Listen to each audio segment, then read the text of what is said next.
We're live. We are live, people. How are we? Apart from, obviously, live. Solidari-Tea, everybody. Welcome to the Brews at 10. On my left eye, I'm your host, Lefty. And you are all very welcome here this evening on the stream. Getting off to a great start. Guitar Guy sending 5 gifted memberships. Thanks a lot for that. That's a great start to proceedings. Shout out again to Guitar Guy. Let's show some solidarity in the chat, people. And we've also got Chris with us, Odin Allfather, Mobius. Great to see you as well.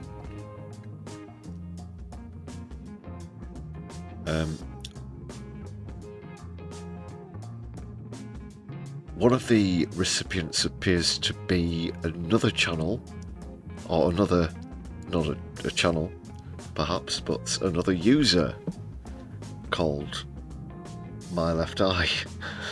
Really? Okay, that's going to look a little bit sort of rigged when I do the updated members list, but there you go.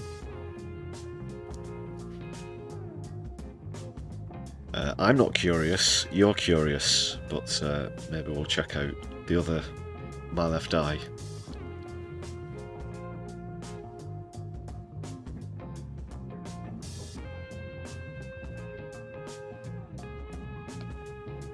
Panorama.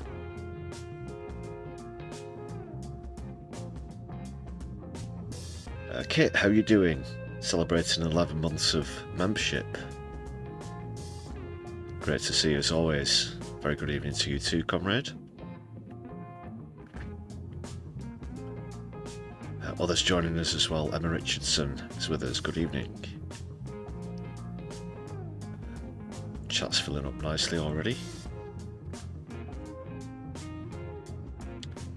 Make sure you've hit thumbs up on the stream, please, as you arrive. Good people.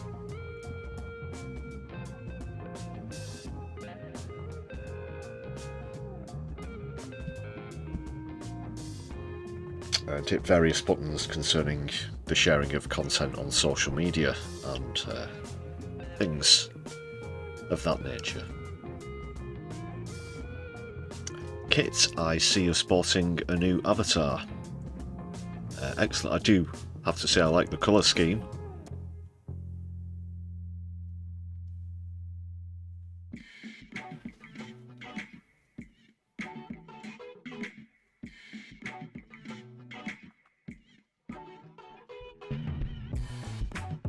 Yeah, great to see you back on the chats as well. Moore's hit number 1 on the top fans ranking, which I haven't really kept live commentary of through streams recently.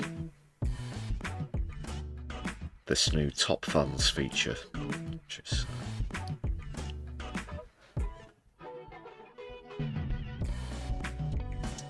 I think that's different from the Facebook one. Do you remember that, where you might have looked at a page once, or maybe twice, some Facebook page, and then all of a sudden you're a top fan. You're the ultimate fanatic, having come across it. You know, like only a handful of times. Anyway, this is completely different.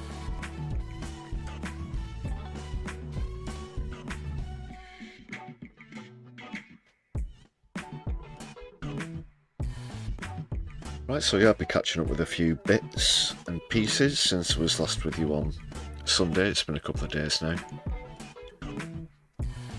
There'll be the PMQs Brews at 10 tomorrow, of course, so just get a few things out of the way.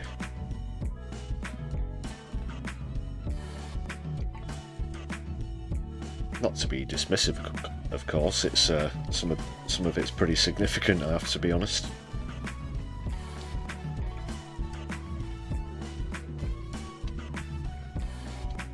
In fact, when I heard one of the stories I'm going to go into during the stream, It was a genuine what the actual moment. Couldn't believe my ears.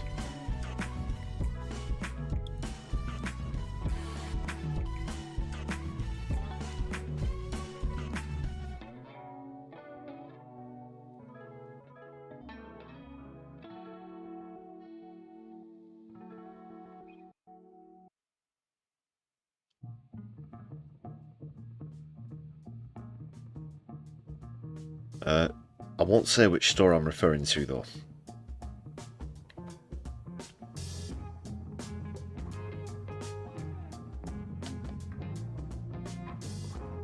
But like I said, there are a few bits and pieces. You've got Macron's visit to the UK, quite a few diplomatic trips since I was last with you. Netanyahu's gone to the States. Macron's over here.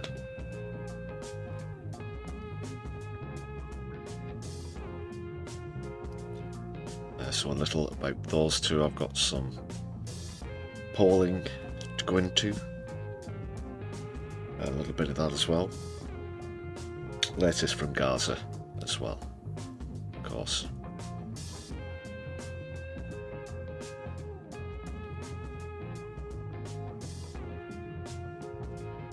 And Hedy joins us on Stew as well.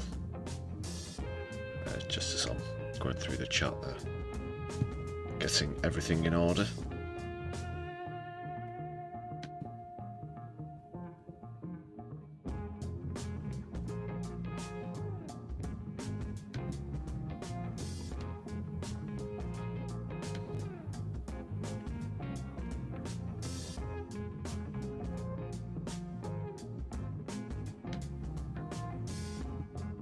But I'm getting straight into the clips and stuff without a comedy start on this stream.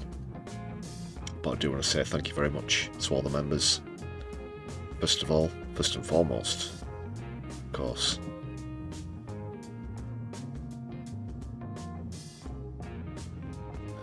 Very pleased to announce as well that memberships are at a record high.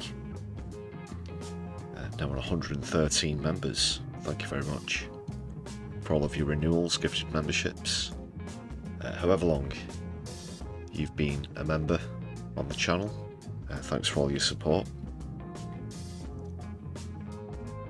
And it will set you back just 99 pence to join this list of marvellous members. Please consider supporting the channel in that fashion, or if you're already a member with a gifted membership,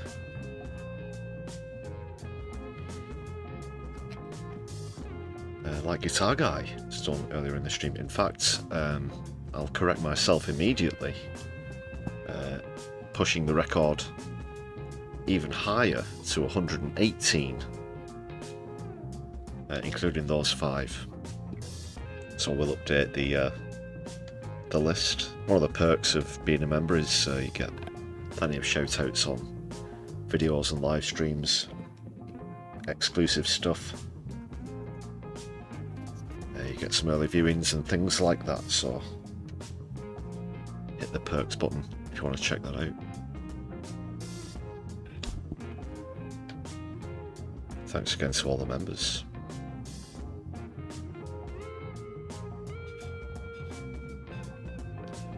And of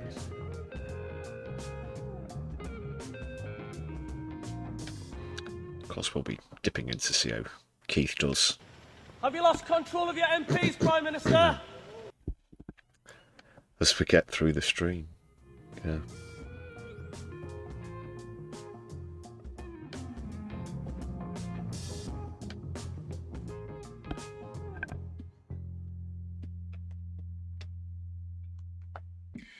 And Kit's in there with 5 gifted memberships as well. Thanks a lot for that, Kit.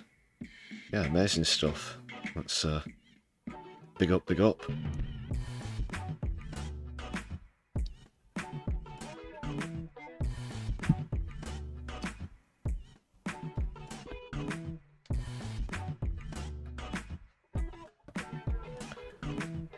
Great stuff, Kit.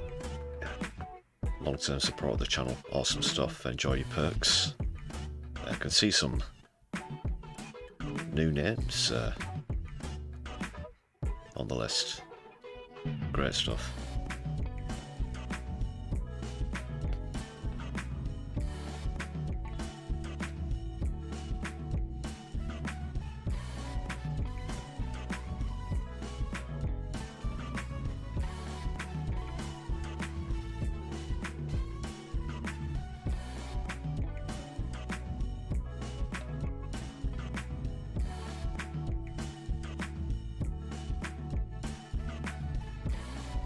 What else is coming up? I was, well, sort of included in the Gaza latest.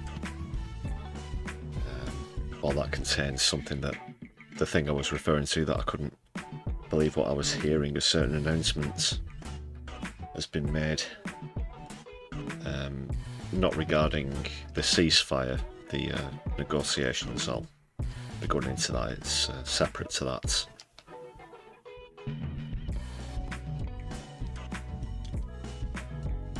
And thanks for throwing up the flags in the chat there. Awesome stuff.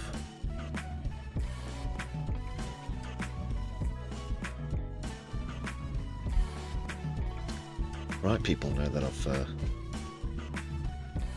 thanked the members, I'll bring you good people into the equation.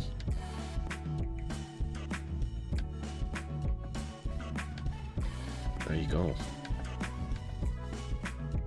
Let the people be heard and seen.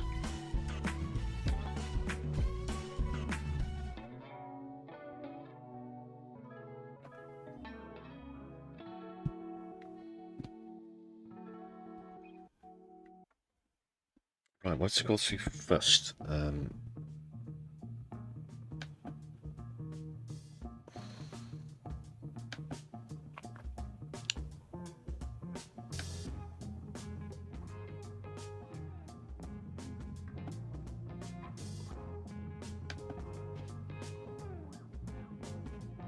Yeah, we'll go to the do the Radar Festival response first, actually. Obviously that concerns Gaza, Bob Villain, and so on and so forth. I'll be coming back into the topic later on. But I just want to play this first because it's something particularly close to home for me, with Bob Villain due to be playing at Victoria Warehouse here in Manchester.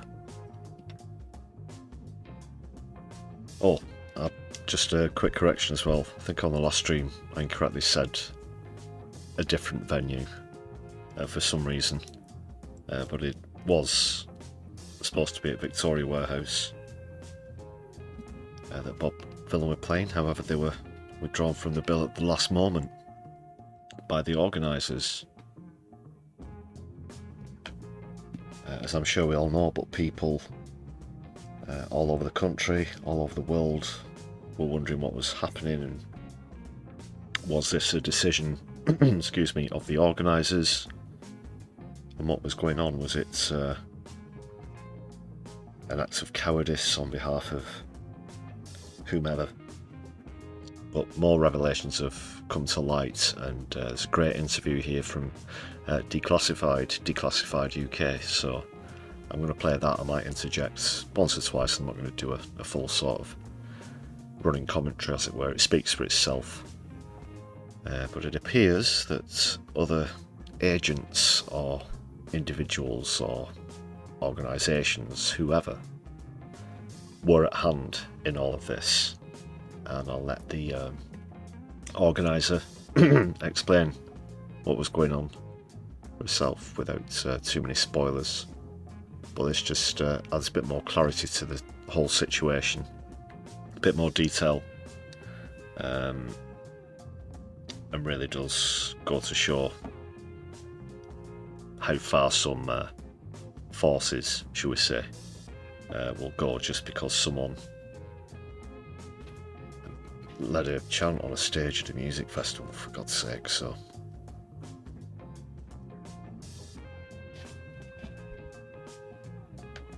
let's see what's happening.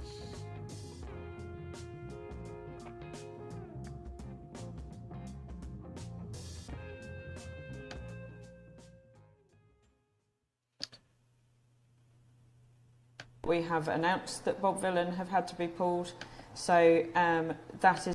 Sorry, it's decensored, not declassified. I gave the wrong credit there. Decensored news it is, not declassified. Very similar, of course. Both do great work, but this is decensored. Out into the ether has been pretty roundly badly received from our fans, which we have every sympathy with. We didn't want to pull them. It was out of our hands. Sometimes, you know, things are bigger than you are, and it's just been a situation, I think. The venue is an awkward one in that it is partly independent and part owned by AMG, which is an O2 venue. It is the O2 Victoria Warehouse, and therefore part of Live Nation. They couldn't have been more supportive. I think that's one thing I'd really like to reiterate. The venue have been completely on our side, and on Monday I think it would be fair to say that they were the ones that were completely bombarded with constant emails, quite, you know, vitriolic, hateful emails that I wouldn't have liked to have been on the receiving end, and was sad to hear were happening. It's not people, the whole thing is, if you enable Bob Villain and Bob Villain's message, we disagree and we're coming after you. That's the message. Just for full transparency, we've only communicated with the venue, so the venue has had to be a middleman in some capacities with forces above their heads. As someone that owns a venue, I completely sympathise and understand the principle that come Monday morning, although, you know, we'll come back next year, don't get me wrong, but come Monday morning they still have to have an income. They can't have their licence revoked or themselves shut down, or police issues, and I'm not saying that any of those are specifically a threat. I just mean as a venue you have those considerations. It started to become frustrating because there were constant conversations above our collective heads of the venue and ourselves about whether Bob Villain could play, and so it started to be conversations that I asked to be part of, because we are organising an event in an area. If there is credible intelligence saying that there were going to be public order issues, my argument was, I am organising this event. I should be privy to what those issues are. I can't speak to who said that we couldn't speak to other people, if you see what I mean. I know that's a vague specific. It's not meant to be. But basically, there's a local authority. Then above the local authority, there's MPs in the government, and then above the venue, there's the AMG, and then Live Nation. So basically, and not to put words in your mouth, but there's conversations happening in the offices of these places that are not including Radar Festival. And they're not including the venue directly. You know, they are receiving direction from those people. So yes, I think that's a perfect situational description, in that I'm not deliberately being vague. I genuinely don't know who above has made it as clear as it has become. Well, I'll just interject there because, well, there you have it. And these people, whoever's decision it actually was, in a very cowardly move, remain well hidden and don't want to take the rap for it. They've left that burden onto the organisers and the venue, as you heard there from the organiser. There's more to this interview, but I just want to get a few points in. And they were as much in the dark as we were at the time. But the extent of the power, the sort of influence, you know, this is a music festival, for fuck's sake. But some far-right arseholes got to decide, you know, that people can't express themselves properly or freely or just show up and have a good time. We've got a bit of a doppelganger namesake situation here. We've got the other My Left Eyes in the chat. Good evening. Quite bizarre. Yeah, but, just so there isn't any confusion. Yeah, if I'm posting in the chat, it'll still have the channel logo. You know, this one. So, Let's get on with a bit more of the interview. Good stuff this from Decented. I'm glad that this has happened. I'm glad that they've come out and put something on the record.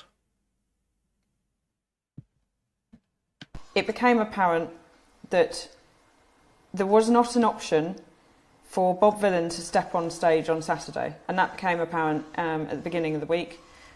We spoke to Bob Villan themselves, and their team left at that point and went through everything, and that was categorically one of the most horrendous professional discussions I've ever had. I cannot express clearly enough that I wanted Bob Villan to perform at our festival. We wanted a band to play at our festival and were constrained to the point that there was no option for the other 41 bands to come and play at a festival if there wasn't a festival. And so the choice was either, put very bluntly to us, if we continued with Bob Villan as our headliner, we wouldn't have the festival happening on Saturday. I'm not saying Friday and Sunday, that would be unaffected. But on a Saturday, that festival would not be allowed to open our doors. They said if they didn't pull them from the lineup, then they would not be allowed to open their doors. And this is AMG, I think were mentioned as well. So it goes above AMG, and then who knows where. But I certainly have my suspicions. Now, who is able to sort of make that kind of ultimatum? You've got to ask yourself who has the power, who has the influence to be able to make that kind of ultimatum. Well, perhaps a member of parliament might have such strings to their bow. Perhaps even Culture Secretary Lisa Nandy. I speculate, of course. But you wouldn't really hedge your bets against it, would you? I certainly wouldn't. Nor Yvette Cooper, nor Keir Starmer, or whomever their lobbyists are, whoever the Israeli lobbyists behind this. Oops. Oh, I said it, I've given the game away. No. I'm sure I've just said what we're all thinking there. Because they're the only kind of people who can turn around and say this venue won't be allowed to open its doors if you don't pull this act.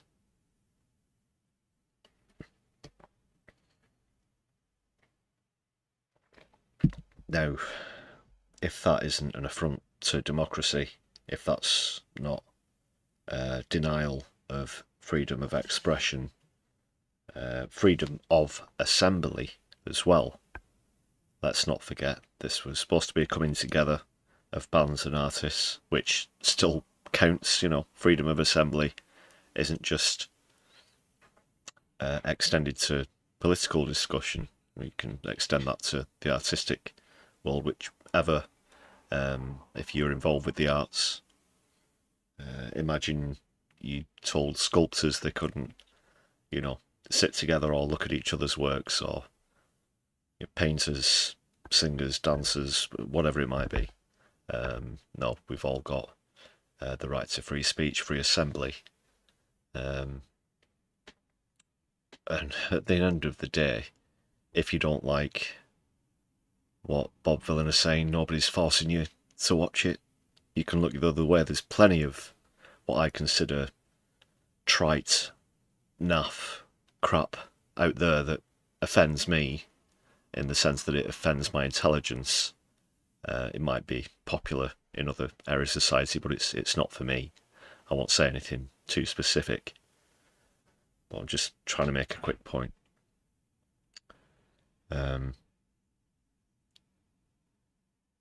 This is terrible. This is terrible. I really can't sort of extend how completely out of hand this has gotten in such a short amount of time. I was thinking about the, the famous Anchorman, Will Ferrell. That escalated quickly. Meme. Right there. But first of all, it was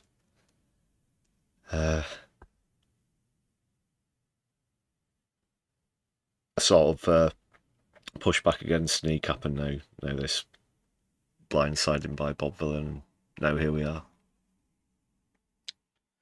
And remember, again, whether you're a fan of Kneecap or Bob Villan or not, you still have to speak out.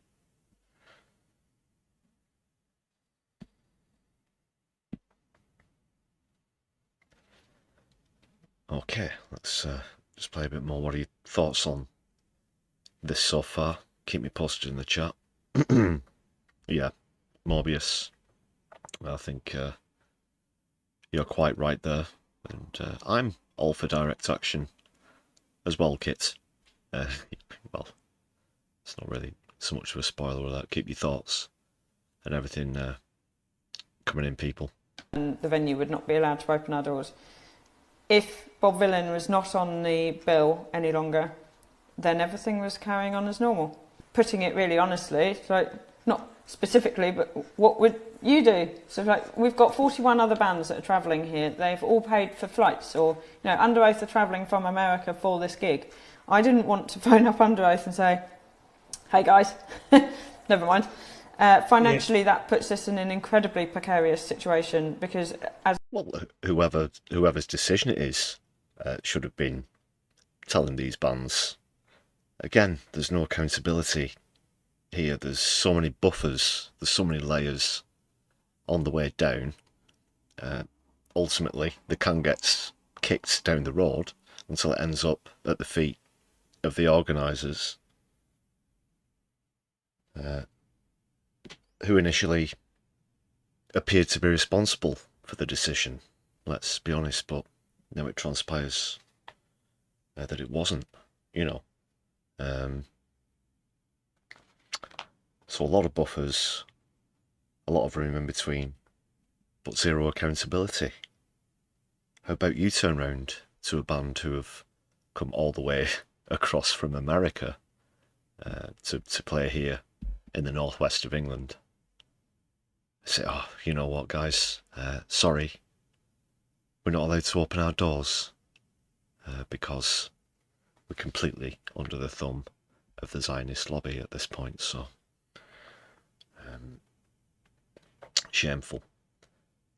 Just before I get onto the last bit of the clip, Hedy, thanks a lot for that super chat there. Yeah, blackmailing the UK crowd. Pretty much, it's certainly something. So let's just give that a thumbs up. Thanks again for that, Hedy.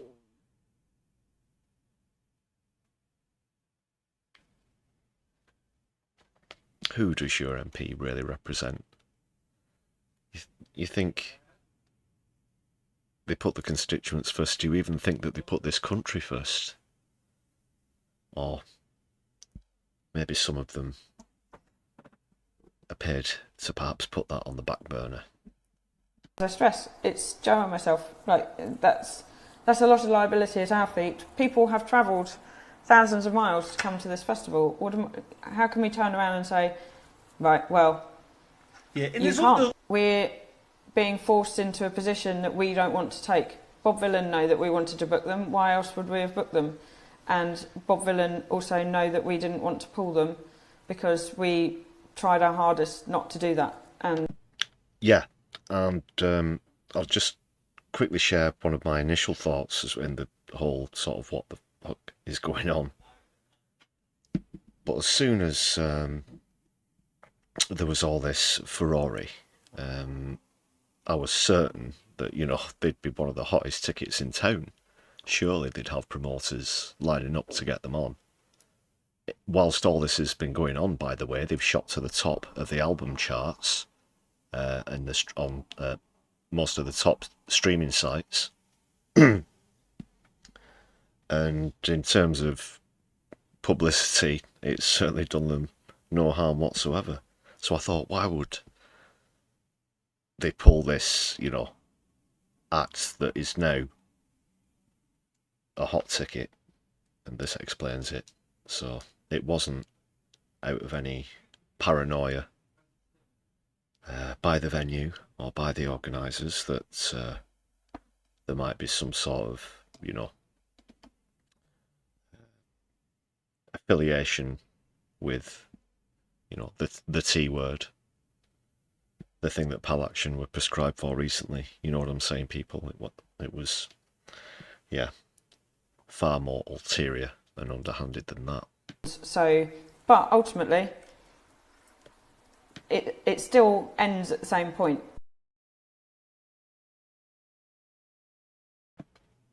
It does. It ends well.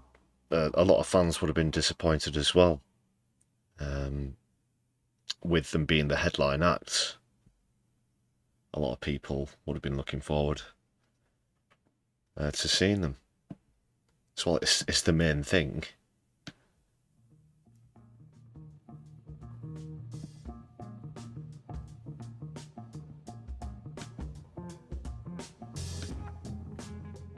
I'm outraged about it because of the control from these external forces, and of course the politics of it all.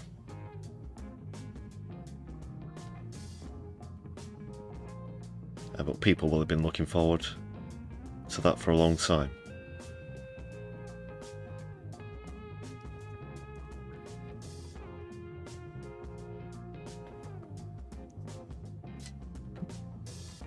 And there you go, case in point, Hedy is a new fan now. He's got 2 CDs. New CDs in the collection.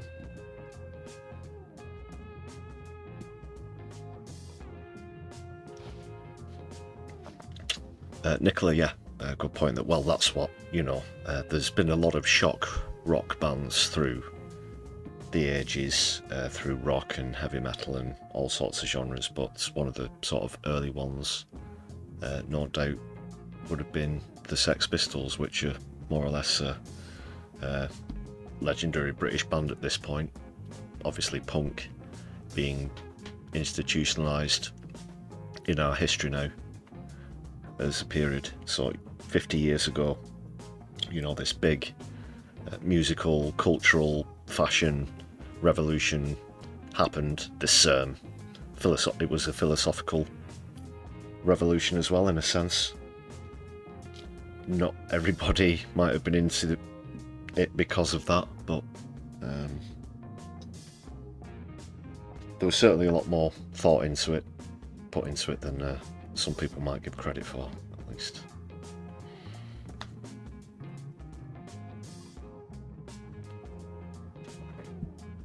Yeah, so that worked, and they famously went on TV and swore on a live TV show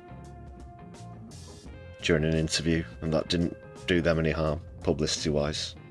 In fact, I think the host who sort of egged them on somewhat, as they got towards the end of the interview, was fired, and they got all the free press and publicity.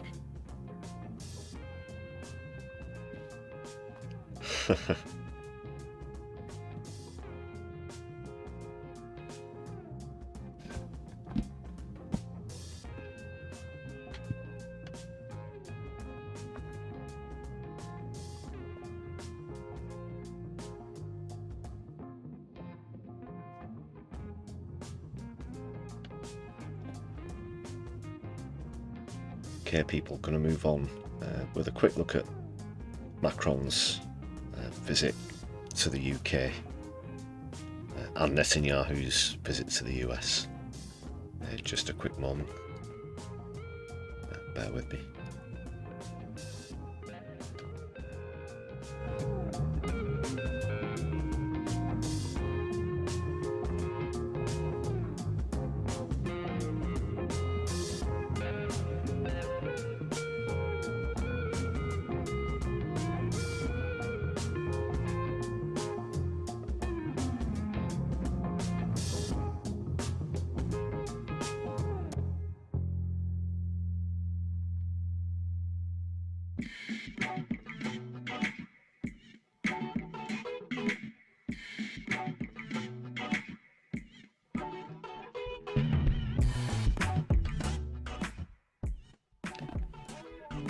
I'm back. I have returned. And make sure you hit thumbs up on the stream, people. Anyone who's just joining us, or if you're watching back on replay as well. Not everybody can watch along live, but I do appreciate people who catch up later on as well, of course.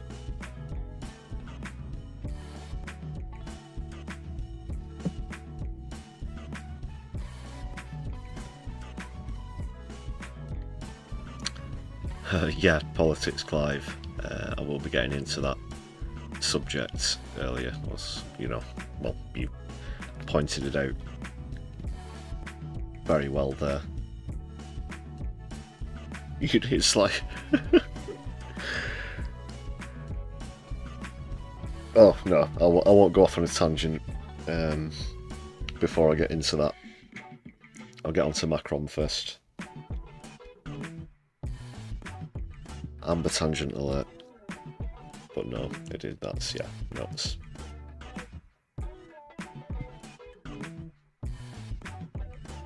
Let's see what's happening. Just bring the screen up.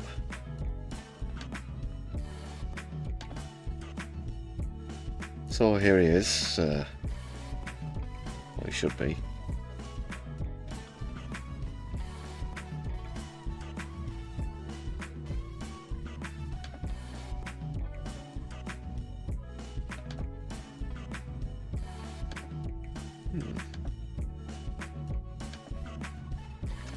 There it is. Right, yeah, he met the king. So there he is, you know. Go for a ride in his golden carriage. God.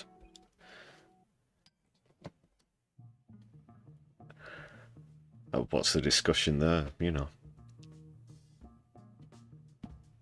Do you like my gold carriage? Oh yeah, it's great, you know, guess what we were doing 200 years ago to the monarchy?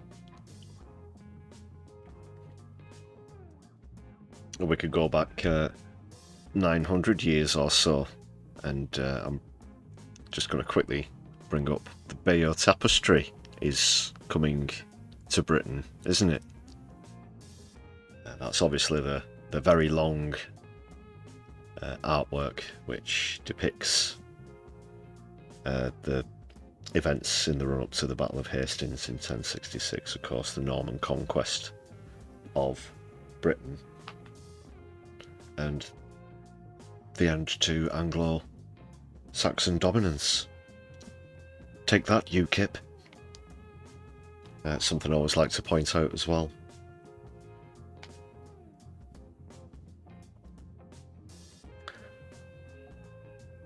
So back to this farcical ceremony. Yeah, in a golden carriage. So he's going to be over here for 3 days, as the article says. Pomp and ceremony. How much does all this cost, by the way? We're paying for it. Well, if you live in the UK, that is, of course.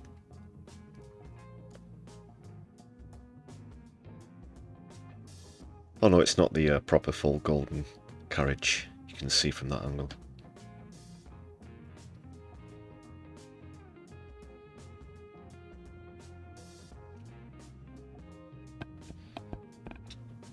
But there is something that concerns Gaza, actually, that I'm going to get into. Something quite refreshing, actually, concerning President Macron. Blah blah blah, Prince William, Kath, yawn, royal, old, boring banquet stuff. You get this, Elton John, fucking Mick Jagger, Sir Mick Jagger. You're all right, Keith. But at least the sausages... Oh, that's the wrong Keith, sorry. Fuck off, Mick. or whatever Keith Richards says.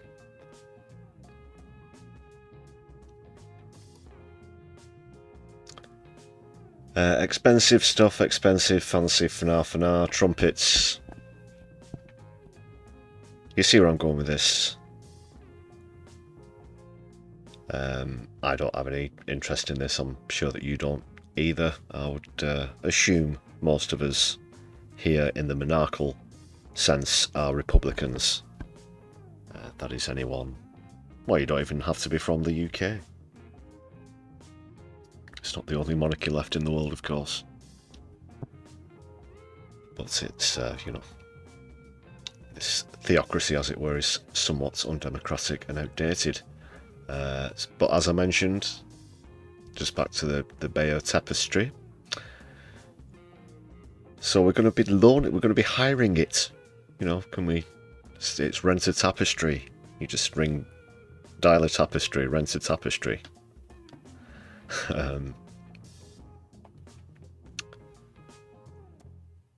Macron goes on to say that when France and UK come together around one table, everything is possible. Long live Franco-British friendship. It was in a clip that I saw earlier. I'm not sure if it was Starmer, but someone mentioned celebrating a 1,000-year friendship. A 1,000-year friendship. Oh, just literally ignore. Don't go to Trafalgar Square. Whatever you do, don't go to Trafalgar Square. It's like, what? Sacre bleu. Qu'est-ce qui se passe? What is this? Who is this guy? Oh, that's nobody. Just quick, down here. This is where the Prime Minister lives. This other road here. Just don't look up at that column. It's not there. 1,000 years. 1,000 years of friendship. I think they got the history somewhat muddled there.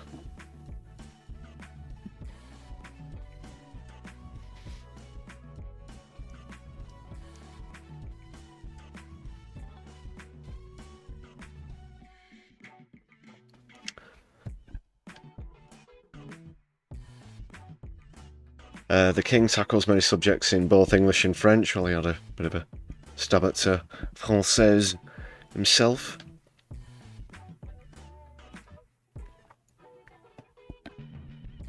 Of course, it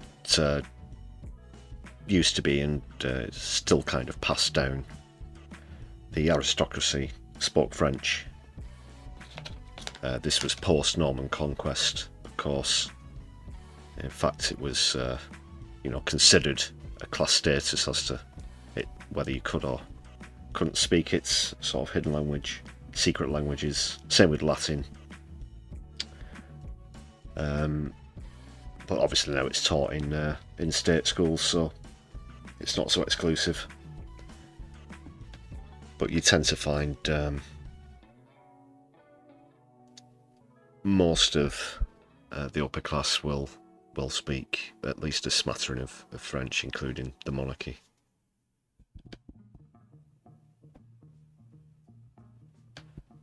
Banquet, how many courses were there at this fucking thing? Yeah, a bunch of other rich people with the titles, honours. Look at the fancy plates. Look at the fancy forks. Look at the fancy knives. Look at the fancy chairs. Look at the fancy glasses. It's a posh do. Look how better they are than you and I.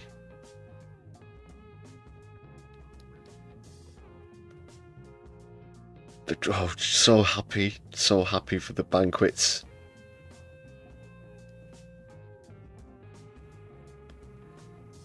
Blah blah pictures, expensive clothes, expensive flowers.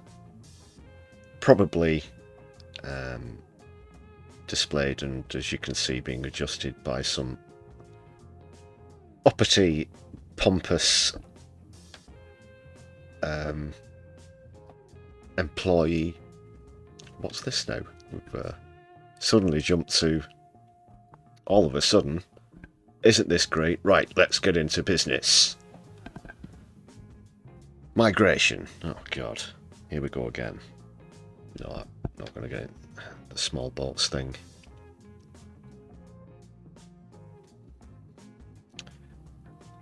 We did a couple of wars together.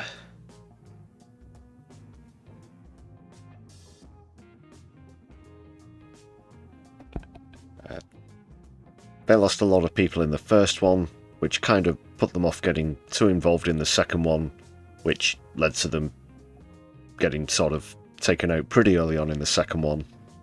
We went over there, tried to sort that out, didn't go particularly well, Dunkirk and all that, but we did go back later. That was the brief history of World War II on my left eye.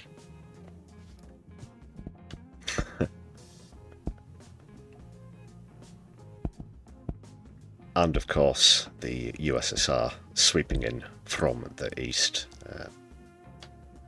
So, summer vegetables and Welsh chicken were on the menu. A special cocktail called L'Entente. What, L'Entente Cordiale? Oh yeah, it says there in honour of Entente Cordiale, which combines British gin. There's gin? Oh, it's a cocktail, sorry. Lemon curd and French pastis. It's garnished with dried French cornflowers and English roses. This is a drink garnished with roses.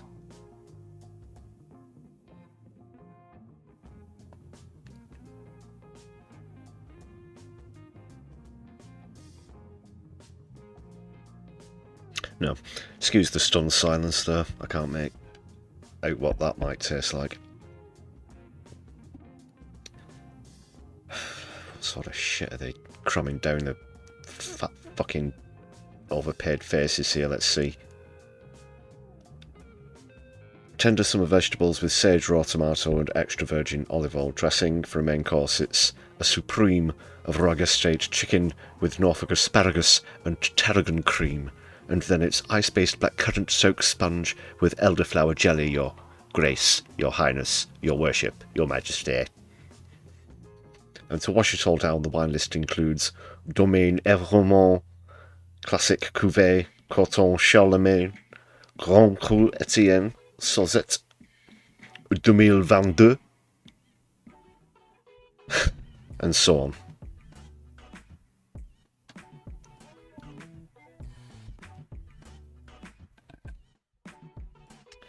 Very expensive. We're paying for all this.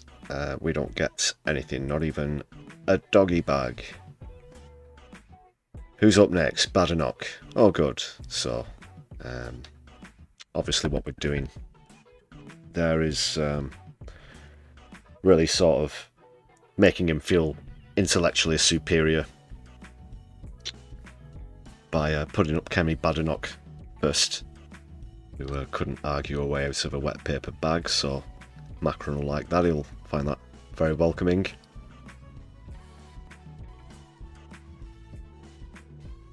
Hey, didn't you, like, don't people want you to stand down? Don't mention that. Just keep all those people away from him.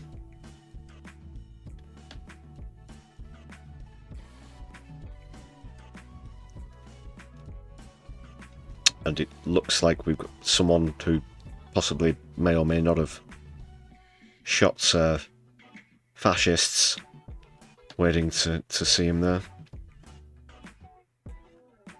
It is indeed a veteran eugenist need. Starmer's trying to do the photobomb there. Look at him.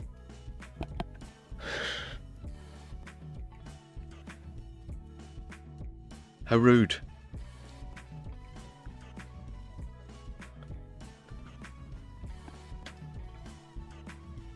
And then it just goes back to Mike. Is this all they talk? Surely, come on. There's more to talk about than trying to appease people who might vote for Nigel Farage.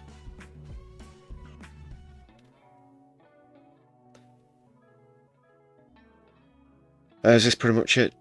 Yep. Reflaying dinners, we had some wars, handshakes.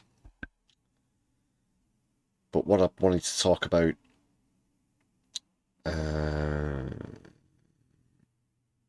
just see if they mention it here. Apparently they did mention something about trade. Briefly, it wasn't all migration. But if I can't find a direct quote, I'll just briefly tell you what it was about. Because I actually doubt that the BBC would want to put it in as a major thing. This should be more or less the headline as far as I'm concerned. Definitely more than all of this ceremonial, you know, pompery.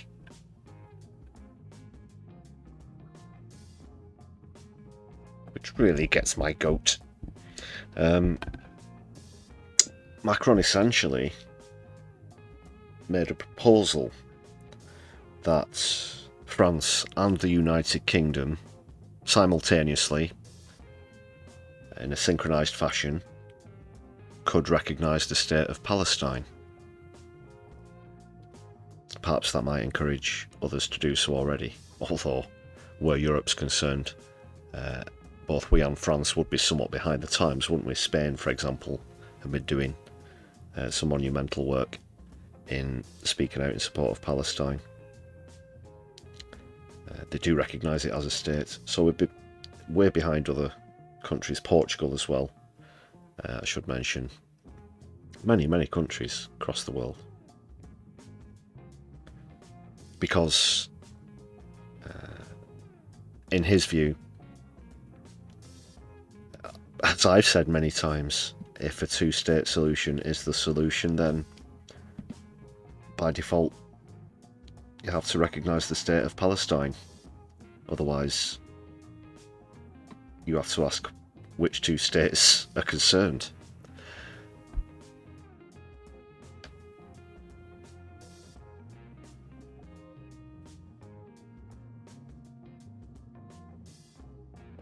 And I'll just go along one more page just to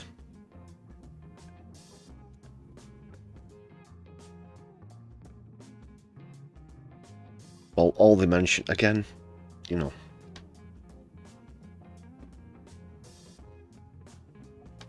they mentioned what he said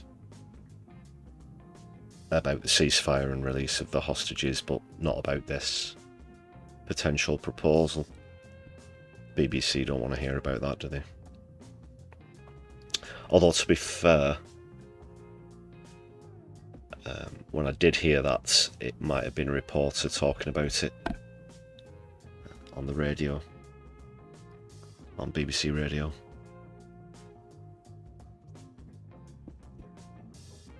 He said it though, I wasn't hearing things.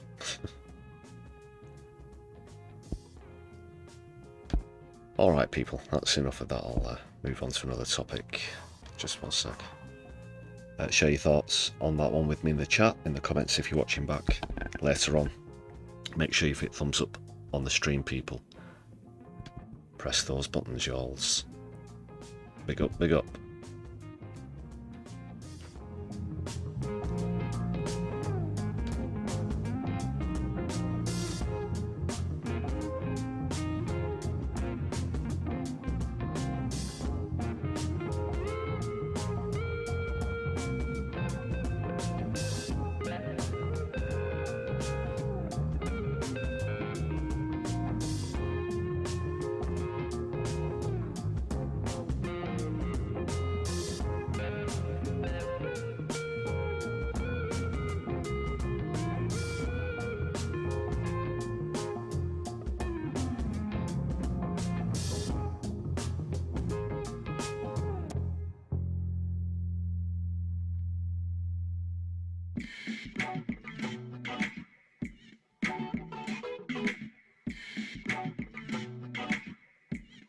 Right, people.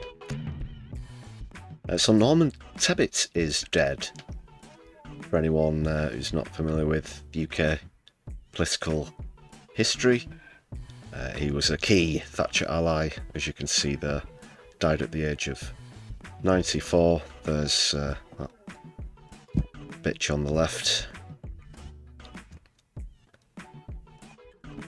He was once the chairman of the Tory party and led departments of trade and industry and employment. He backed the Thatcher agenda, bringing in laws designed to curb union power. This guy, what a saint. You're probably going to get pretty inspired by this as I go on further. Including making unions liable for damages if they did illegal acts. Yeah. Badenoch described Lord Tebbit as the leading exponent of the philosophy known of Thatcherism. Well, no, Kemi, I would imagine the leading exponent of that would be... Oh, goodness me, I've got it in the notes somewhere here. Let me... Oh, Christ on a bike, where the fuck have I put the thing? Yeah, it would have been Margaret Thatcher, wouldn't it?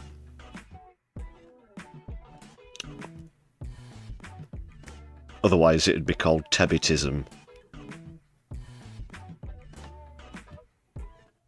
Which sounds like something you catch, I don't know, on some exotic expedition. Came back with Tebbitism, dengue fever, and a severe case of diarrhea, sir. Right, speaking of diarrhea, let's get back into Thatcherism. So she also, that is Kemi Badenoch, praised his stoicism and courage after his wife. He and his wife were severely injured by an IRA bomb in 1984. That was at the Tory Party conference in Brighton. 31 people were injured, 5 people were killed, which you do have to say is an awfully tragic loss of life.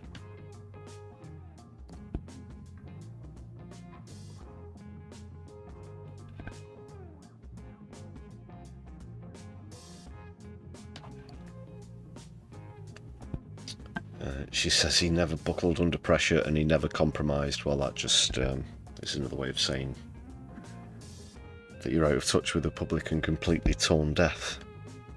Or perhaps even so far as to say you're an ideologist or whatnot.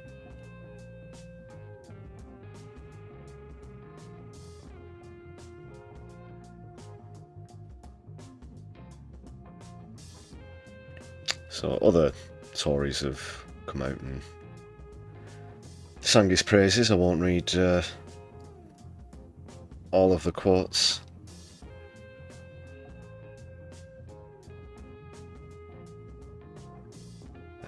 One of the things that they've been saying is that he was famously not originally from the establishment classes, but I guess that would make him a class traitor, wouldn't it, in that case? Not to speak ill of the dead, but there you go.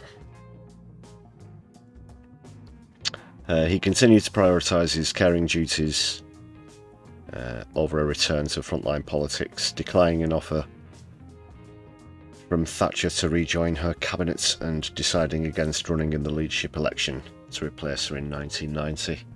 Of course, she was ultimately replaced by John Major.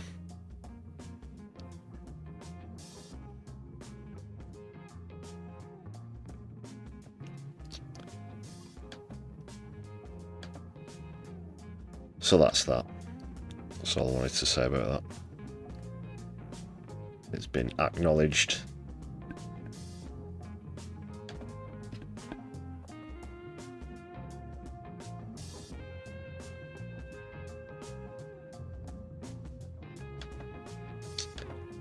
I'm going to go to some polls in a moment, just sticking with UK politics.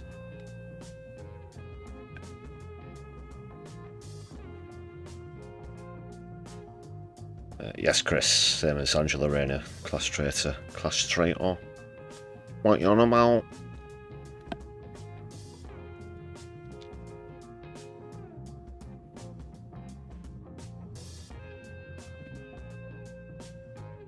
Idiosyncrasy. Was his nickname Tarzan? No, that was Michael Heseltine was known as Tarzan. There was a famous incident once in the House of Commons where quite, what's the word I'm looking for? Spontaneously, as well as being against the rules, he picked up the ceremonial mace which is on the dispatch box, this long golden mace, and swung it around his head while he was shouting.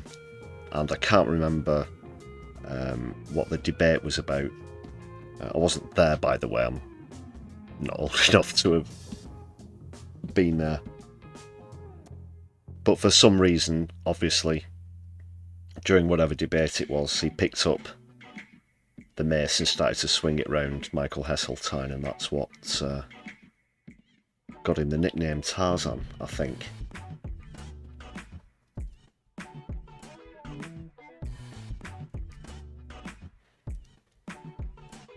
Speaking of the IRA, who were mentioned in that, and Michael Heseltine,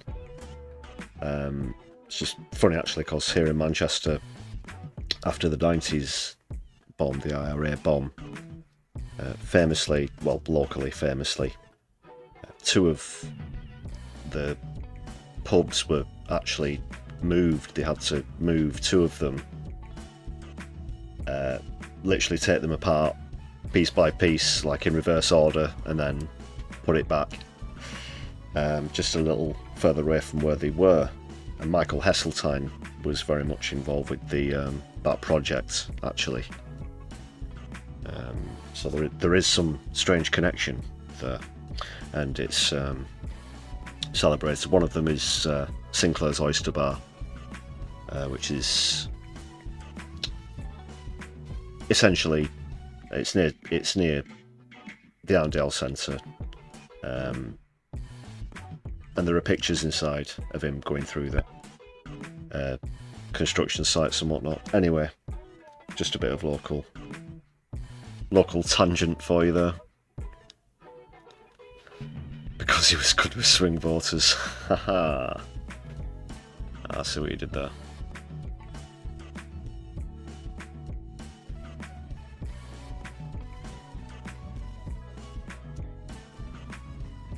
I don't know what Norman Tebbett's nickname was,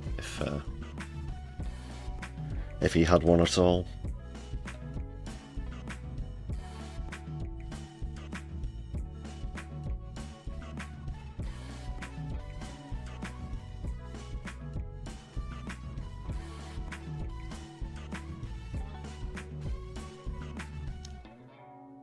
We have announced that Bob Villan have had to be pulled. Well, let's announce it again, anyway.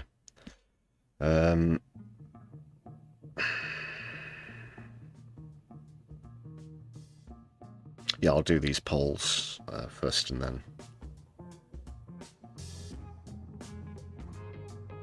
onto Gaza, so...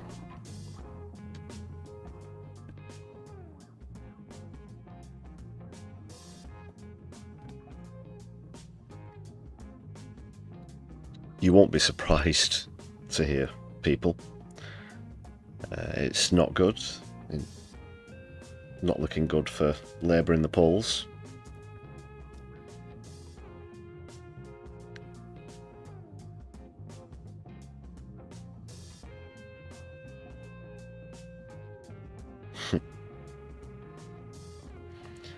And it's no wonder, really, is it?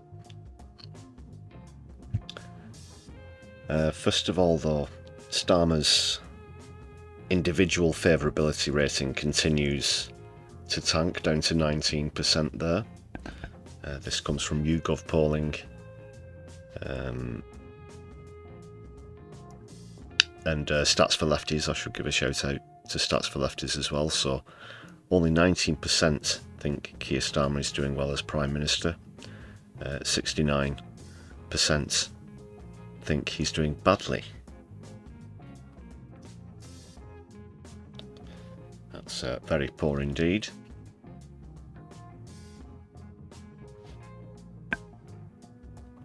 And as for the party, it's arguably even worse, with a 13% approval rating, 67% disapprove. That's another one from YouGov. Oh dear, oh dear.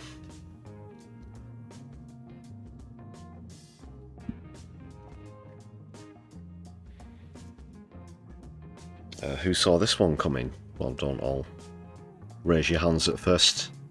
Yeah, as predicted. This was bound to happen when you elect people who are only going to continue Tory austerity because they're only interested in their own careers.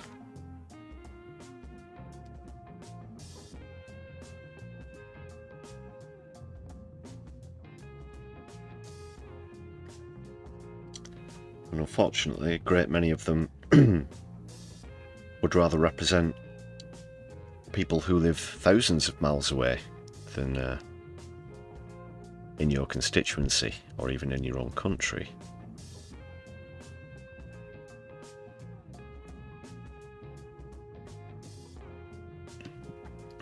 So that's what's led to this latest seat projection.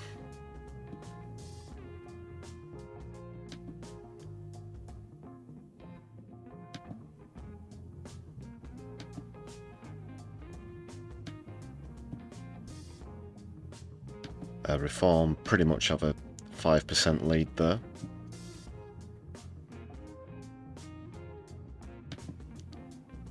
You can see gains of 276 would leave them with 281.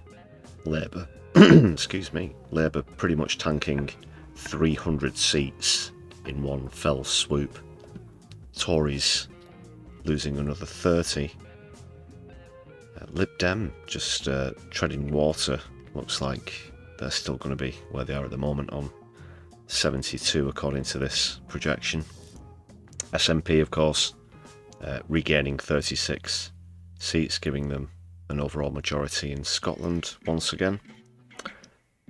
A bit better news for the Greens and Independents, with 9 independents would come into office there, and the Greens would go up to 8 seats, doubling the seat count of 4 that they have at the moment.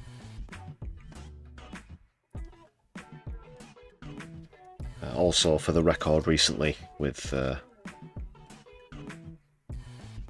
everything that's been happening with reform, people have been stepping down and sacked, etc. That's left the Greens with more seats than reform. Down to 2. Several councillors, 2 MPs they've lost. Of course, the chairman stood down. Zia Youssef stood down, didn't he? Which is kind of strange, because even though we're here looking at this poll now projecting that Reform are set to make significant gains, here in real time they're going backwards at a local and national level. It's not just the councillors.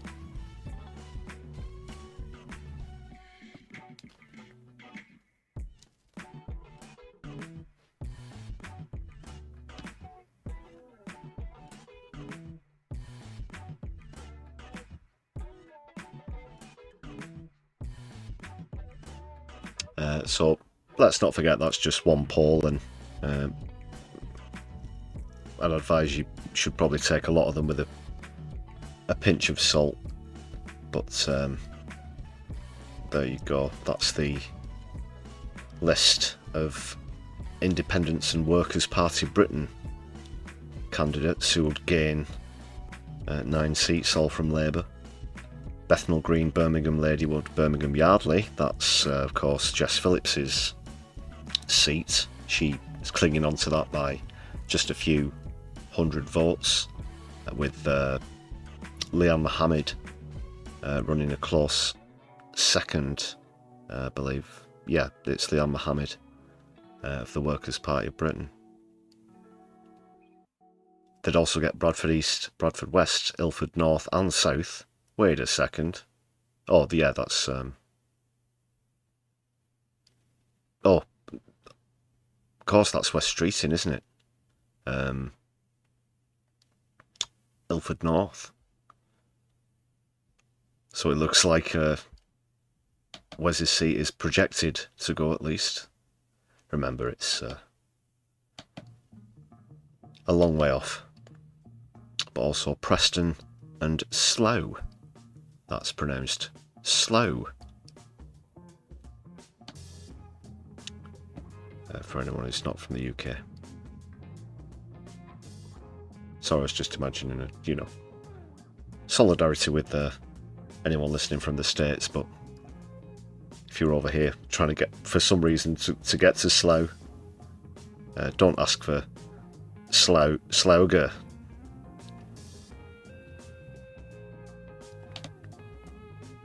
The Greens, those 4 seats that they'd gain will be Bristol East, Bristol South. Very popular in Bristol, of course. They've already got 1 seat there. Huddersfield and Sheffield Central as well. But they need to do a lot better, I think. Zach Polanski really needs to give them a kick up the arse. They've really got to keep up with, well, arguably, if this new party comes from Zara Sultana and Corbyn as well, they've got to keep up with reform, as do all the other left-wing parties and independents.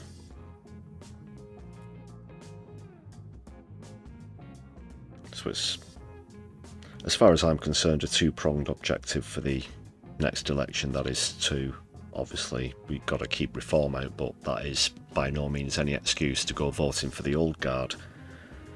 We need a fresh approach to politics. I very strongly favour citizens' assemblies, people's assemblies, this kind of thing. If you're being realistic about timescales and whatnot, I would at least like to see in the next election essentially a mass exodus away from the so-called established parties. We need, like I say, somewhat of a voting revolution and a new approach. I'm sure you can all agree. Can you dig it, people? Can you dig it?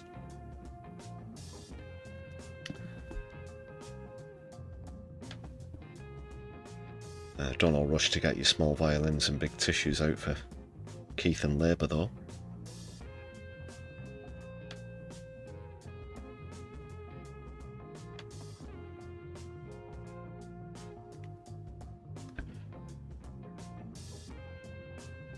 I'll be right back in one moment, people.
I'm back.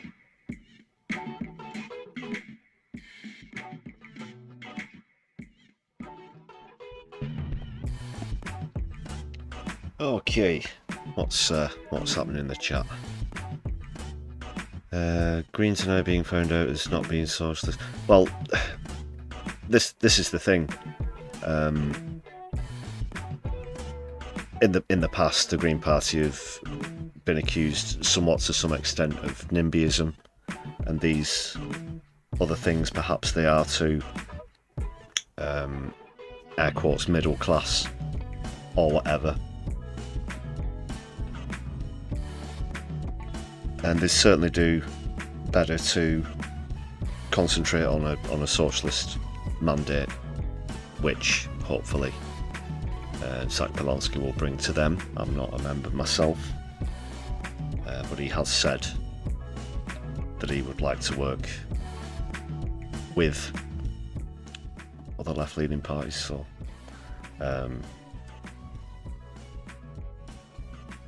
it remains to be seen. It remains to be seen.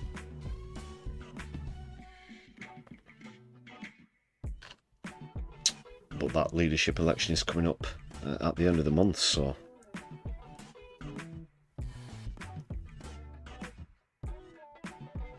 I'll keep posted on that.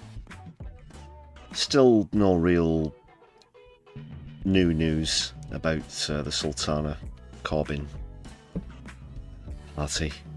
A few people are sort of saying it's been a bit of a disorganised start or whatever, or that it might have caught Jeremy Corbyn by surprise or whatever. I'm not really concerned with all that. Something is coming together, which is a positive.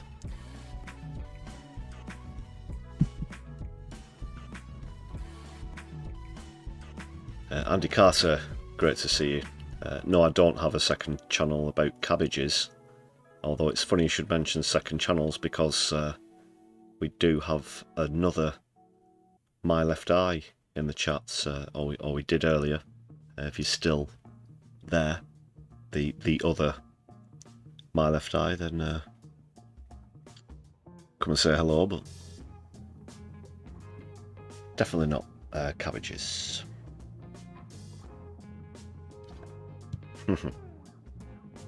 Don't go giving me ideas.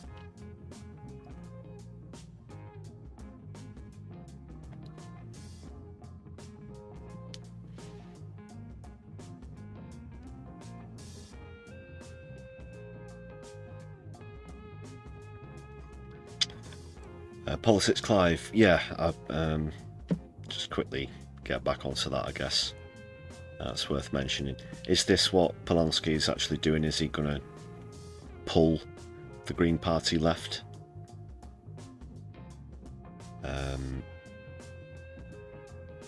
Again, he's a fairly new player in politics, so at the moment he certainly seems genuine about what he's saying, and he's saying some pretty bold things, which I think,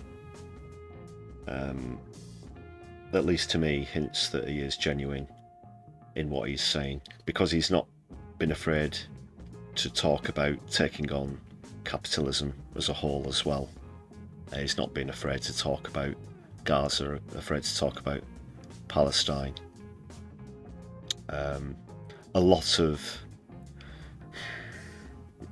politicians who would use, should we say, other tactics, you could say sort of shifty or staying quiet, he might do that on some of those topics if it turned out he was a fake, but no, there are some pretty good indicators at the moment that he seems to be the real deal.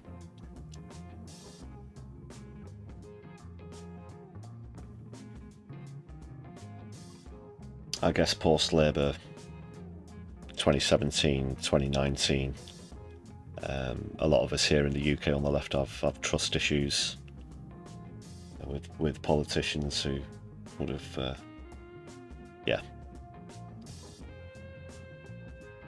would have sworn that they were democratic socialist, and then here we are. Well, look at the likes of Lisa Nandy, to bring her up once again, as I get onto the topic of Gaza as it happens. She used to be the head of Labour Friends of Palestine, but it appears that she was only put up there to completely ruin it and run it into the ground. Because alas, she's lobbied by the Israeli lobbies. Others, of course, even former Deputy Leader Tom Watson, you know.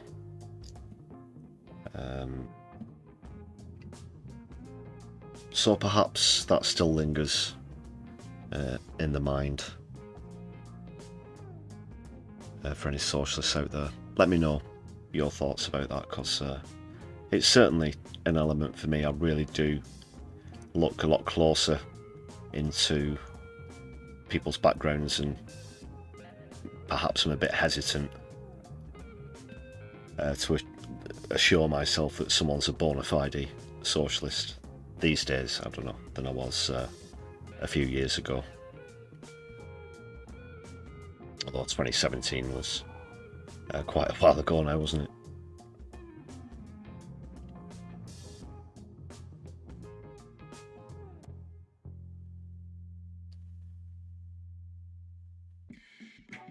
Yeah, Lisa and Andy.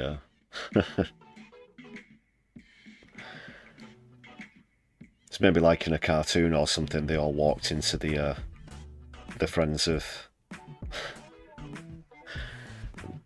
whatever, and then as the last one goes in and slams the door, the R falls off.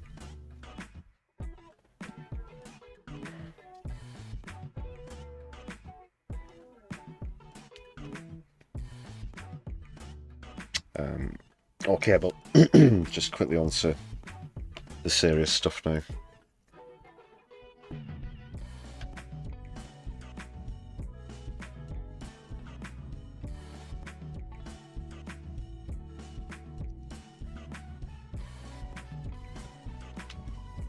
Oh. Sorry if I seem slightly lethargic or slow this evening. It's been a hell of a week already, and it's only Tuesday. But do have to get on to the latest on Gaza. Unfortunately, as I predicted, the latest round of ceasefire talks seems to have fizzled out and come to nothing, with no significant developments having come from the talks, again mediated by Qatar, despite Trump's hyperbole. And it's essentially that added to my pessimism. The more confident Donald Trump is about something, the more pessimistic that should make any sane human being, as far as I'm concerned. If he says it's great, you run the other way. If he says something is terrible, that's because he wants whatever that is suppressed, silenced and censored, so you should look into it more. Up is down, left is right. It's the crazy, batshit, topsy-turvy world of Donald Trump and co.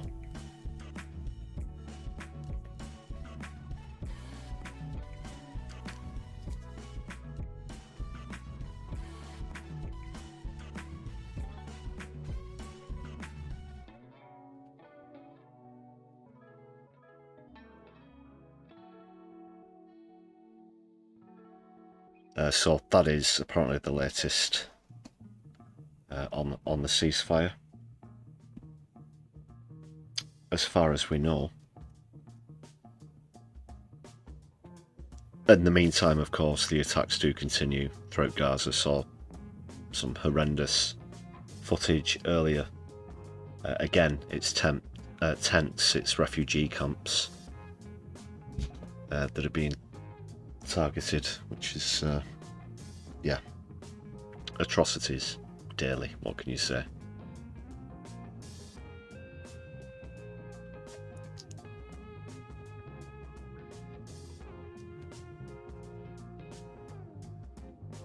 Also strikes in southern Lebanon recently, but Israel themselves have taken a bit of a beating at sea at the hands of the Yemeni Houthis. That's more or less the latest on the military situation there.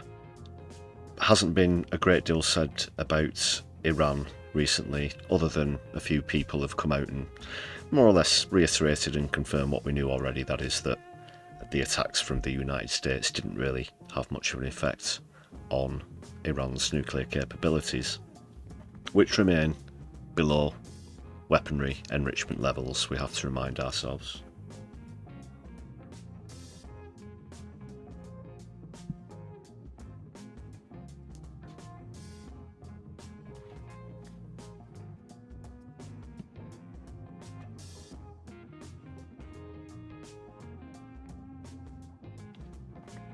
And while Netanyahu has travelled to the States, a plan has been announced, which I'll go on to in a moment. If you're not familiar with this, as if you could consider Netanyahu in any worse light, if you could think any less of him, or be more worried about your suspicions about his intentions, then listen to this. But first of all, I want to quickly point out that on his way to America, during his travels, Netanyahu went over no fewer than 3 ICC signatory nations, that is, countries that are signed to uphold the arrest warrants that are out for himself. And Yoav Gallant, who obviously wasn't travelling, he's not defence minister anymore. But he flew over Greece, Italy and France on the way there without intervention. Now, each of those countries was obliged to arrest Netanyahu, to down the plane, that is, force the plane to land, instruct the plane to land. I'm not talking about shooting planes out the sky, got to be very clear about that. But that wasn't done. That wasn't done.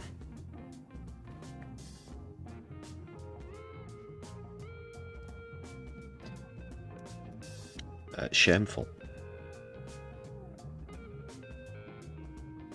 Now, someone's got to put the cuffs on these guys at the end of the day, if justice is going to be done.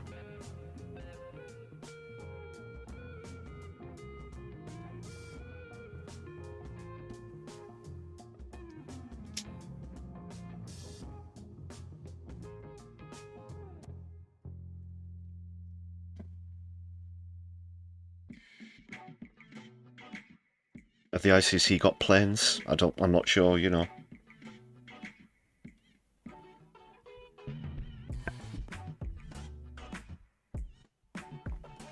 The sort of the war criminals on the run thing isn't without precedence. It wouldn't be new. Of course, you had everything that was happening in Eastern Europe throughout the 1980s and 1990s.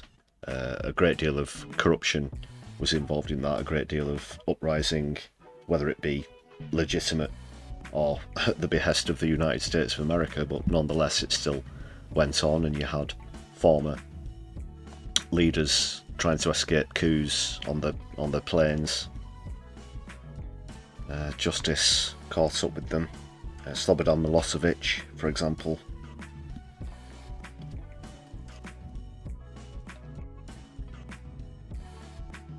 Why does justice seem to invade Netanyahu?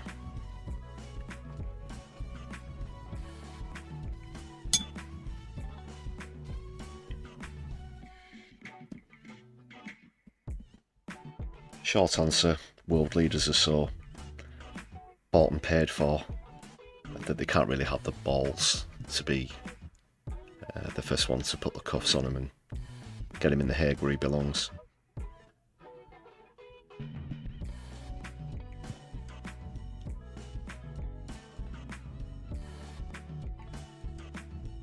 I would have mentioned this plan.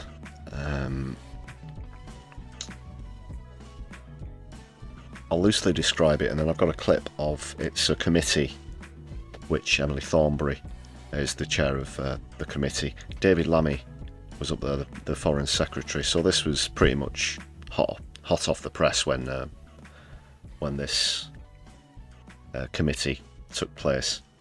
Now, essentially, I'm not going to bandy about with my words, to be honest, because I'm that outraged about it. And I think it needs identifying that positively and quickly, that essentially Israel have released a plan to set up a concentration camp in South Gaza. Citizens will be forced to go there once they get there. They're not going to be allowed to leave. They're going to be, air quotes, screened. And Israel have said that they're doing that to try and filter out members of Hamas, which I don't buy for 1 second. They're calling it a humanitarian camp. It will be about as much a humanitarian camp as a safe zone is a safe zone. As an aid distribution centre is an aid distribution centre. I'll tell you what an aid distribution centre in Gaza is at the moment, people. It's a fucking bullet distribution centre is what it is. And nothing else.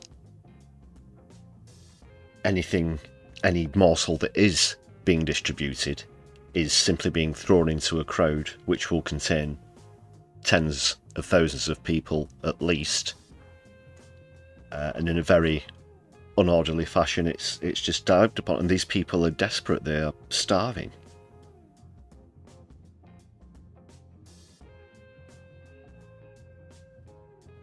So here in the 21st century, people, Israel and Benjamin Netanyahu are calling for what is in effect a concentration camp. That is a smaller one, you know. Gaza itself is effectively one at the moment. But this one's just smaller and in the more fenced off sense.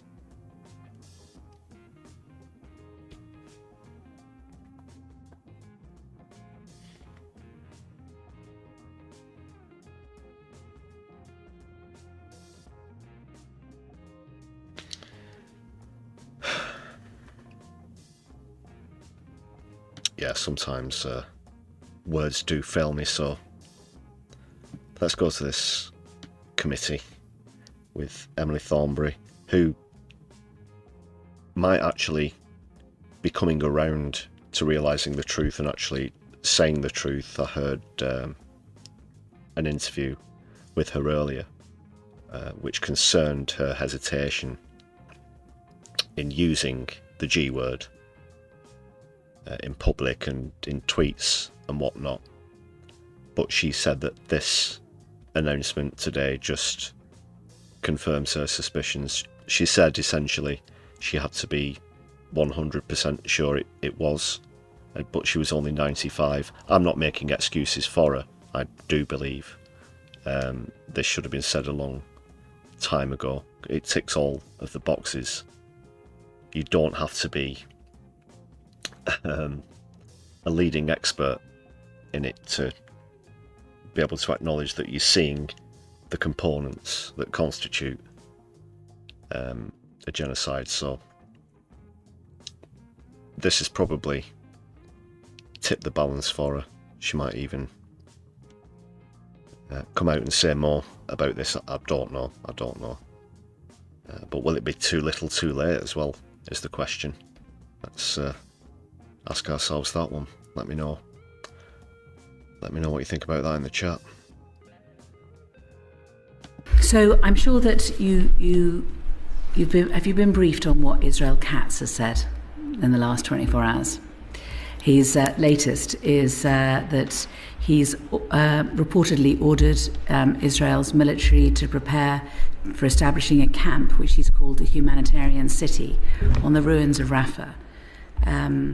In briefing to Israeli journalists, he said that Palestinians would have to go through security screening before entering, and once inside they wouldn't be allowed to leave. Israel forces would control the perimeter and move 600,000 Palestinians into the camp. 600,000. That's a lot. That's a lot. Yeah, I can see you share similar sentiments to me in the chat there. People, let's not forget, of course, she stabbed Corbyn in the back, and she's played the AS bullshit since then as well. I cannot forgive what Emily Thornberry has done. I think this is probably, maybe definitely too little, too late. But, you know, it shows how strong it is, at least, that it can convince people like Emily Thornberry to at least say something about it, even though she's done unforgivable things politically, I believe. He was. I understand that this is an emigration plan, that it would be seen as a humanitarian transit area. Humanitarian transit area. Stumped if I know what that one means. Don't know about you people. Humanitarian transit area. Have you ever heard of such a... Oh, it's a humanitarian transit area. You know, that's one of the things I despise the most about right-wing rhetoric, is they invent phrases, mostly nouns, to define whatever something is, but they will always say it in the context that it has been some long existing thing, or something that has always existed. Oh, it's just a da-da-da-da-da. It's just the thing that they made up off the top of their head.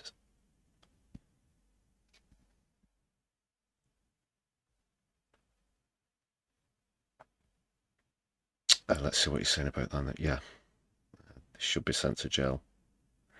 They're always scamming us. Head in the sand. Yeah, that's another good point.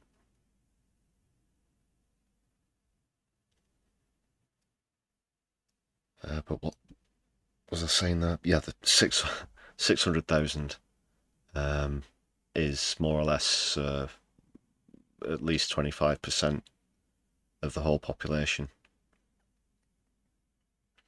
Well, it's hard to tell. It's hard to tell. I'll be honest. That stat, the 300,000 missing. 300. That's 1 in 6 people, more or less, missing.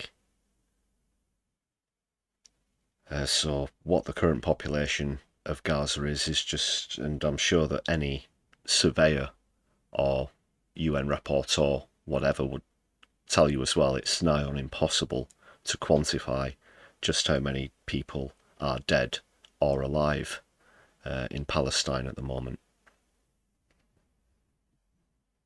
And that's a sorry thing to say about a country. It really is. And it's, you know, the only other countries you can sort of say that about are perhaps maybe North Korea, with obviously its authoritarian, secretive ways, but not in this context. And in many ways we'll never know, because many people, unfortunately, that were killed, their bodies would have been under the rubble that has since been literally bulldozed by the IDF without a second thought for the sanctity of the victims or any kind of respect for ceremonial burial whatsoever, because to these sick twats, they dehumanise Gazans, they dehumanise Palestinians and describe them as being subhuman. But I think the real subhuman, if you're talking about lack of humanity, that falls at the feet of the fascists, of the Zionists, of the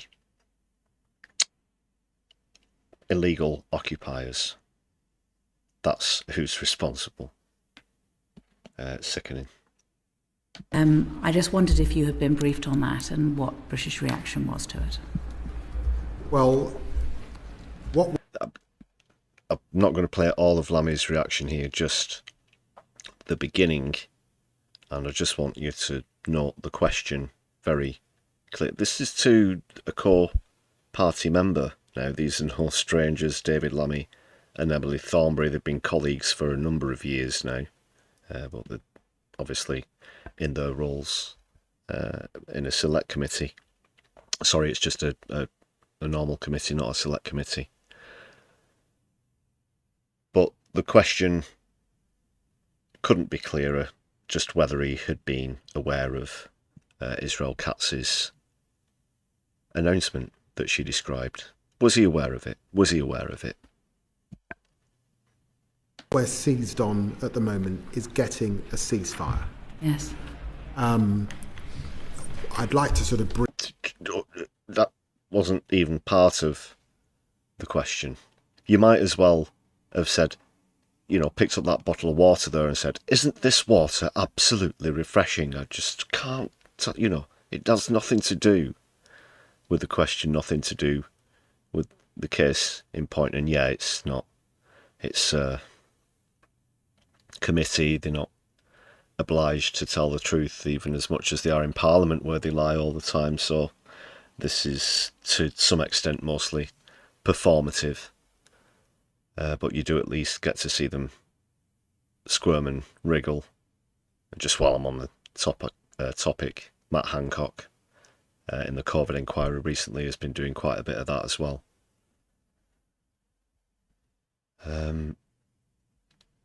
But David Lammy's just another one who is paid to start his answer every time along the lines of ceasefire, returning the hostages. That's, ignore the question. That's all he's paid to talk about. As though a handful of people who are alive somehow infinitely outweigh the lives of hundreds of thousands of Gazans who are being continually slaughtered every day. You can't expect us to buy that, or that they are at least equal or on a par with one another, because that's ridiculous. I'll just skip back slightly. What we're seized on at the moment is getting a ceasefire. Yes. Well, that's gone. It's out the window. I just described that earlier. So, and exactly what have you done? I don't recall your name coming up in the latest round of ceasefire. Sometimes, now and then, but you don't say what you've presented to the negotiations. They won't say what the UK might or might not have put on the table, or whatever.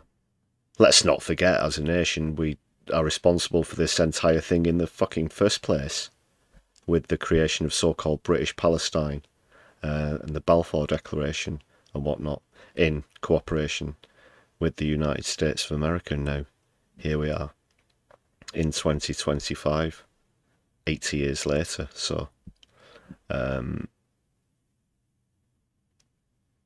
I don't think David Lammy has any genuine interest in a ceasefire. I'd like to sort of brief the committee on the sticking points within getting that ceasefire. I think the committee... We'd be very... Sticking... excuse me. And then, yeah, sticking points within getting this... I literally stick your question up your arse. All I want to talk about is a ceasefire. How dare you not ask me about blah blah ceasefire, hostage release, because that's what I'm paid to say. Your question doesn't really set me up for that very well, Emily. How dare you?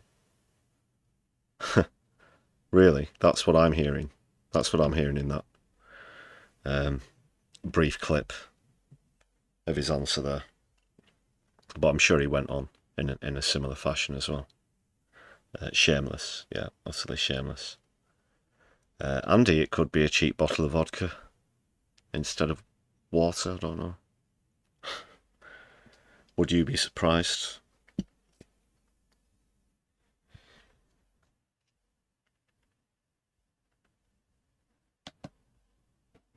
And in case you need reminding, that was his reaction to the announcement of a concentration camp being set up that will contain some 600,000 people. Awful.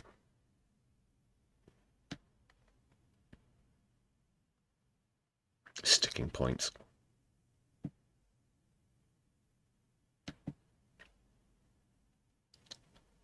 Okay, just bring the music back up. It's got a bit quiet, hasn't it?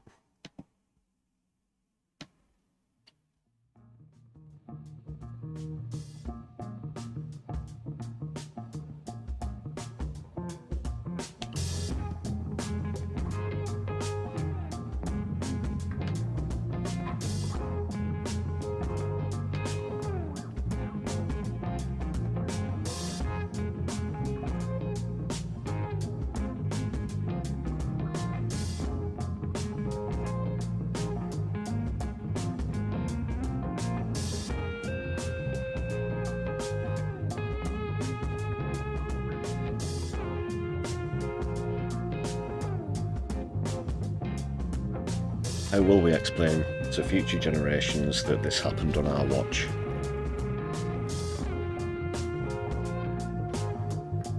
Sorry for the few moments of silence there, but that just sums up what I was thinking in conclusion from that part. And yeah, that more or less puts that topic to bed for tonight at least.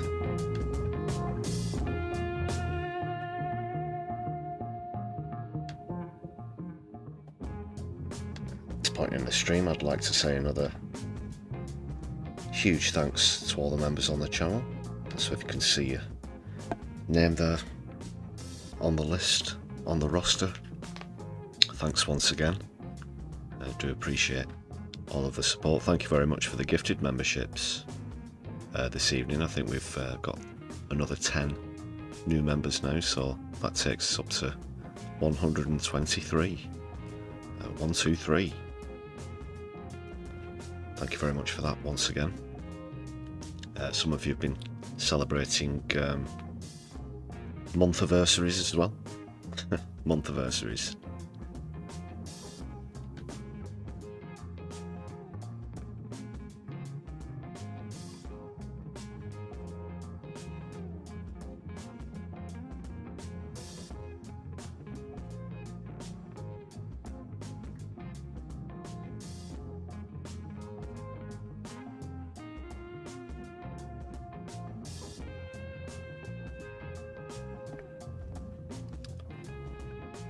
Thanks again, members. Solidari-Tea.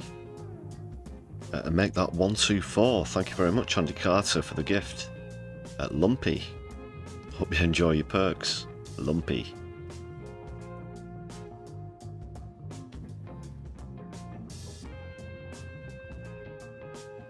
Thanks again for that, Andy.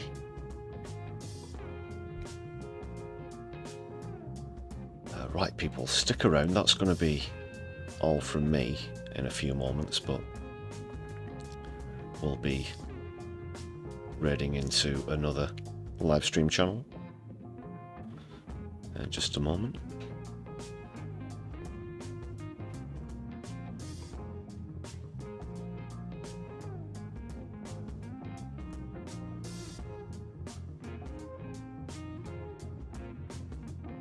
And as for me, I'll be back with you for PMQs.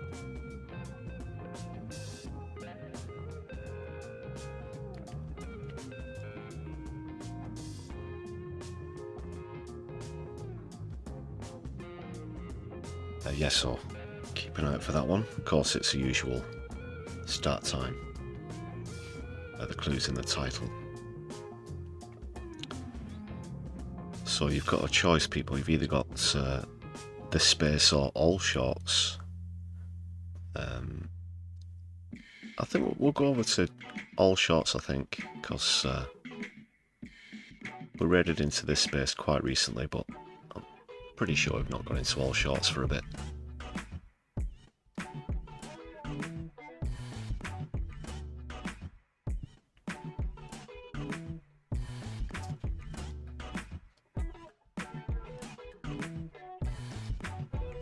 Okay, yeah, that's all queued up. Seriously, thanks for sticking it out to the end of the stream, people. Do appreciate it. If you didn't get on from the beginning, you can always catch up with the rest later on. I'll jump over to all shorts with you in just a moment. Make sure that you hit thumbs up here on this stream, and that you give a thumbs up to all shorts when we get over there as well, and give us a shout out in the chat.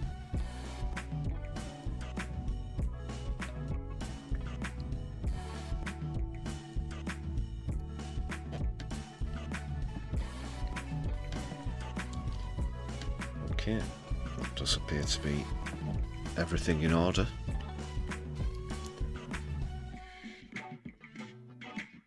Okay, I'll see you over there, people, but if you're watching back on a replay later on, or whatever, then take care. My Left, I'll be seeing you soon. Free Palestine and power to the people.